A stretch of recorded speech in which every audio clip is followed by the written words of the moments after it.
जो भी साधना करना चाहता है तो प्रथम दिवस वाले दिन उनको अपने घर में एक चौकी रखनी चाहिए।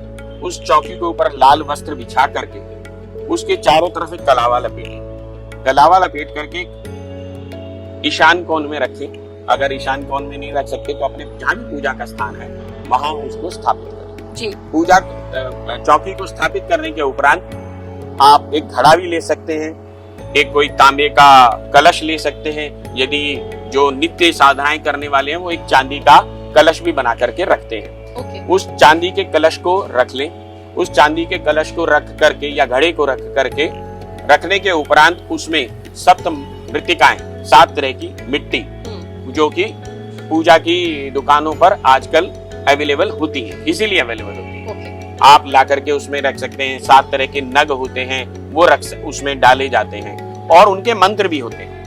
उन मंत्रों को से आवाहन करते हैं, वरुण देवता का आवाहन करते हैं और वरुण देवता के आवाहन के साथ साथ ही उसमें जल अर्पित करा जाता है। साफ जल उसमें डाला जाता है, थोड़ा गंगा जल भी डाला जाता है, केवड़े का जल भी डाला जाता है और गुलाब जल भी उसमें डाला जाता है।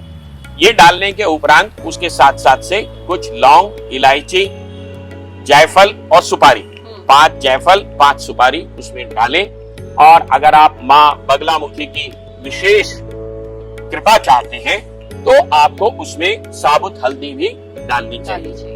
और उसके साथ साथ यदि आपके पास कोई चांदी के सिक्के हैं, कोई गोल्ड के सिक्के हैं, वो भी डाल सकते हैं। अगर आपके पास सिक्के नहीं हैं तो जो भी आपके घर में कोई चांदी की ज्वेलरी है, सोने की ज्वेलरी है, वो आप उसमें डाल सकते हैं। डाल के 9 दिन आप उसके सम्मुख में बैठ करके पाठ करें। जो भी पाठ की ऊर्जा बनेगी, जो भी आपकी मंत्र शक्ति है, वह उसमें सम्मिश्रित हो जाएगी। कलश रखने के उपरांत उसके मुंह के ऊपर 5 पल्लव यानी आम के पत्ते भी उसमें रखे जाते हैं और उसके साथ बांधे जाते हैं। उस पर 5 सतिये बनेंगे कलश के ऊपर और उसके ऊपर एक लोटा रखा जाएगा जिसमें चावल रखे जाएंगे और उस चावलों के लोटे को इस कलश के ऊपर रखा जाएगा और उस चावल के लोटे के ऊपर नारियल रखा जाएगा। इसको दोघड़ बोलते हैं जी। जैसे जो हमारा स्वरूप है, जो हमारा शरीर है, ये जो देखिए, ये जो हमारा इतना हिस्सा है ये जल से भरा हुआ है। फिर ये हिस्सा जो है उसमें लोटा आ गया और ये जो हो गया हमारा नारियल का